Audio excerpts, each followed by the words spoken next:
Olá a todos, meu nome é Alberto Murray Neto, eu sou coordenador da Comissão de Assuntos Jurídicos da Câmara de Comércio Brasil-Canadá e hoje estamos aqui para gravar mais um podcast que é a sequência do painel havido hoje, cujo título foi Aspectos sobre o Plano Anual de Fiscalização da Receita Federal do Brasil para 2018.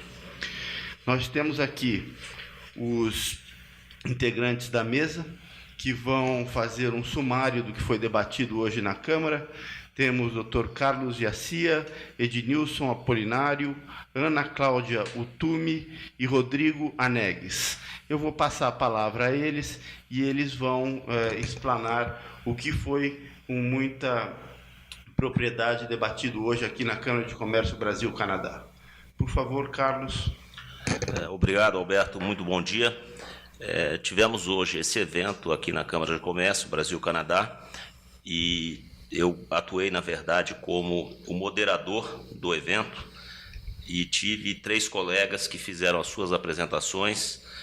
Vou mencionar rapidamente os assuntos tratados na ordem que aconteceu hoje no evento, há pouco.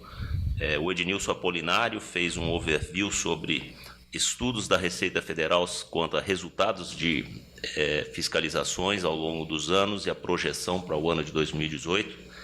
A doutora Ana Cláudia Utumi falou de temas críticos, transfer price, OCDE, BEPS, e ela trouxe uma realidade interessante, qual seja a colocação do Brasil, a realidade que temos hoje de compliance, de obrigações, vis-à-vis os movimentos globais de tributação.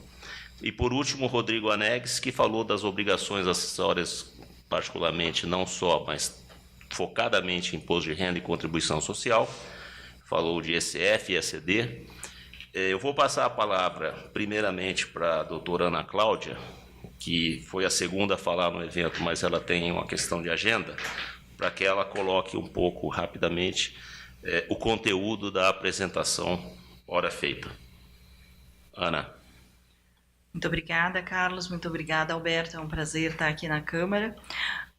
Hoje, os temas prioritários que eu elegi para comentar em relação às fiscalizações federais, o primeiro deles foi a transparência fiscal internacional, todo o movimento que a Receita Federal está participando ativamente de maior integração e maior comunicação entre as fiscalizações, com troca de informações automáticas, informações no campo financeiro, mas uma série de possibilidades de cooperações aí em fiscalizações conjuntas, demandas aí de informações diversas para mais de 115 países que são signatários do acordo multilateral para troca de informações e cooperação em matéria tributária.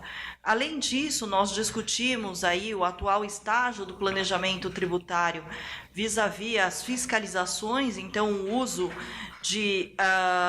das acusações de simulação e abuso em operações que representam redução de carga tributária, juntamente com o problema da multa agravada.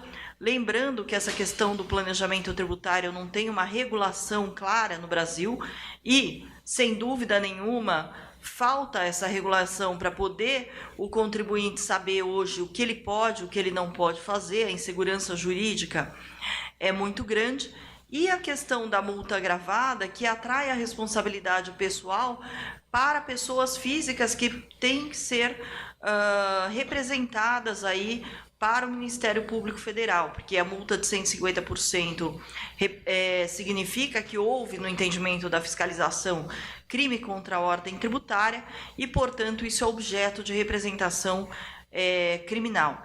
E nessa esteira também nós discutimos a imputação de responsabilidade que está havendo mais comumente nas autuações fiscais, imputação de responsabilidades a administradores, a sócios e mesmo a terceiros, como advogados, contadores e auditores das empresas, que é uma tendência um tanto quanto preocupante, muito embora, por enquanto, o CARF venha aí dando decisões favoráveis à exclusão desses terceiros. E, por último, nós comentamos uma série de tendências em matéria tributária, tendências aí de julgamentos recentes, que ainda faltam aspectos a serem esclarecidos, como a questão do crédito de insumos, a decisão do STJ, a exclusão do ICMS da base de cálculo PIS/COFINS, que faltam os embargos, mudanças na legislação de PIS/COFINS e também tendências aí de mudanças na legislação de preço de transferência. E terminamos aí discutindo a possibilidade ou não de voltar a uma tributação sobre os dividendos. Então, o material está à disposição e, mais uma vez, muito obrigada pela oportunidade. Ednilson. Obrigado, Yacia. Primeiramente, também agradecer à Câmara, Alberto, pela oportunidade. Foi, sem dúvida, muito interessante termos aqui a oportunidade de debater um pouquinho e, principalmente, entender como a Receita vem trabalhando no sentido de buscar aumentar a sua arrecadação. Foi possível avaliar no último relatório apresentado, ainda bem recente, que a Receita vem evoluindo, vem aprimorando os mecanismos de fiscalização, dentre os quais destacamos alguns que mais impulsionaram o elevado aumento de arrecadação. Quais sejam? Primeiro, ela vem dando um foco muito relevante a grandes contribuintes, que representaram cerca de 80% de toda a autuação realizada. Um outro ponto que também motivou esse elevado volume de autuação foi a preparação da Receita em equipes especializadas, tanto setoriais quanto temáticas, que vem fazendo com que elas tenham maior êxito na conversão de autuações. O que nos chama a atenção nesse movimento é que eles vêm trabalhando com Big Data de forma muito eficiente, conforme a nossa amiga Ana Cláudia já comentou, não só no Brasil, mas também agora avançando substancialmente com informações de outros países. E nesse contexto, eles vêm se aparelhando de uma forma que cabe ao contribuinte também se organizar para que possa enfrentar esses desafios e evitar essas autuações. Verificamos um indicador muito interessante que a própria Receita coloca, que é o de nível de migração, de conversão das autuações em efetiva arrecadação. Ao longo dos últimos 5 anos, esse índice de perda ou de impossibilidade do ponto de vista da Receita de conversão de autuações em efetiva arrecadação começou no histórico de 5 anos atrás em 20%, ou seja, 20% do que eles autuavam, de fato, não eram convertidos em autuação efetiva. Esse indicador, pelo último estudo de 2017, mostrou que o nível de eficiência tem aumentado de forma tão significativa que esse indicador hoje é abaixo de 0,5%, ou seja, isso significa que as autuações estão sendo mais bem elaboradas, de forma que cabe aí aos contribuintes se adequarem e principalmente tomarem alguns cuidados, não só com o que a gente chama de obrigação principal, que é a redução de carga tributária efetiva, mas principalmente, e esse tem sido uma grande crescente, as autuações em relação ao descumprimento de obrigações acessórias. Numa agenda que temos hoje de política bem difícil de impor novos aumentos de carga tributária, o fisco tem revisitado questões para fins de fiscalização e que tem gerado autuações aí sobre outros aspectos, principalmente focados em descumprimento de obrigações fiscais eletrônicas, um tema de compliance que no Brasil, há algum tempo atrás, não tinha uma relevância tão grande, mas até por conta desses números que vemos cada vez crescer em relação às autuações, passa a chamar a atenção das empresas no sentido de que redução de carga tributária, eficiência de carga tributária não deve ser descolada de eficiência em relação ao cumprimento de obrigações fiscais, ao compliance de forma geral. Nesse sentido, fica o alerta e cabe às empresas realmente fazerem um trabalho proativo no sentido de antecipar e evitar esses níveis de autuações que têm sido cada vez mais relevantes. As metas de autuações, as metas de arrecadação decorrente de autuações para este ano de 2018 gira em torno de 150 bilhões, ou seja, o fisco já estima para esse ano que haverá uma ineficiência ou um tratamento tributário inadequado ou abusivo sobre a perspectiva do fisco em torno de 150 bi. No ano passado, a meta era mais ou menos essa, só que a arrecadação foi em torno de 210 bilhões, ou seja, mesmo as estimativas de arrecadação do fisco relativas a autuações, ele vem se superando. Então fica o grande alerta no sentido das empresas, de forma geral, atuarem preventivamente. Agora, Rodrigo vai falar sobre as obrigações acessórias e eu bem me lembro que uma delas importante tem que ser cumprida agora no fim de maio, né, Rodrigo? Perfeito, e assim, primeiramente gostaria de agradecer a oportunidade à Câmara de Comércio Brasil-Canadá, na figura dos seus diretores Alberto, Carlos e Assia, e desejar um bom dia a todos os ouvintes. Com o plano de fiscalização anual publicado pela Receita Federal, ficou evidente, no tocante às obrigações acessórias, que o foco das maiores autuações já realizadas substancialmente foram através da declaração do imposto de renda, denominada ECF, que é a Escrituração Contábil Fiscal, e a partir dela há um reflexo muito grande com a contabilidade da empresa, que está representada em uma obrigação acessória denominada ECD, que é a Escrituração Contábil Digital.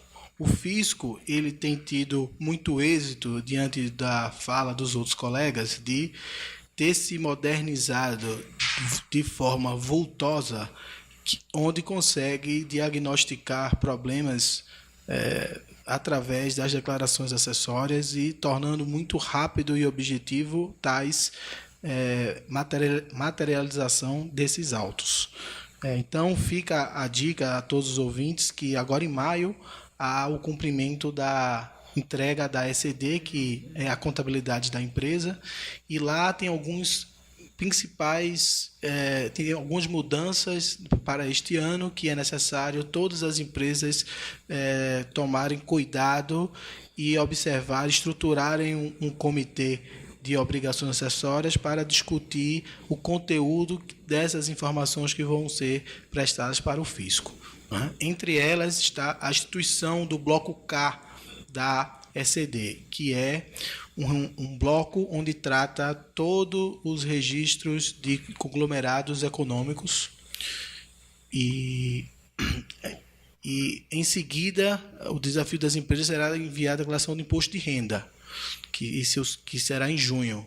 Essa declaração de imposto de renda para este ano tem algumas modificações substanciais e bastante significativas, como a consolidação da implementação do bloco W, que, como os demais colegas falaram, o Brasil tenta entrar na ECDE e busca a uniformização de processos de preços de transferência, e o bloco W ele trata especificamente da demonstração da declaração do country by country, que é a declaração país a país.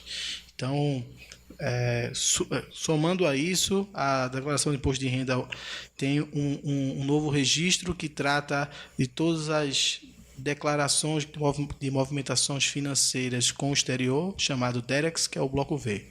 Então fica a dica que nesse momento do mês de maio, as empresas têm que ter toda a atenção para saber exatamente o que está sendo enviado para a Receita Federal, né, sob pena de ter discussões futuras sobre as informações constantes nesses arquivos. Bom, antes de passar a palavra final ao Alberto, que está coordenando esse podcast, talvez salientar que as apresentações utilizadas durante o evento, que são bem mais longas do que essa fala rápida e resumida aqui nossa, estarão disponíveis no próprio site da Câmara de Comércio Brasil-Canadá, e tem bastante assunto interessante nesse material, tanto no que toca a esses dois últimos falados e também da doutora Ana Cláudia. Então, muito obrigado. A Câmara agradece pela presença de vocês na apresentação, no seminário e agora no podcast, e convida também a todos os ouvintes que fiquem atentos aos próximos eventos da Comissão de Assuntos Jurídicos. Muito obrigado a todos.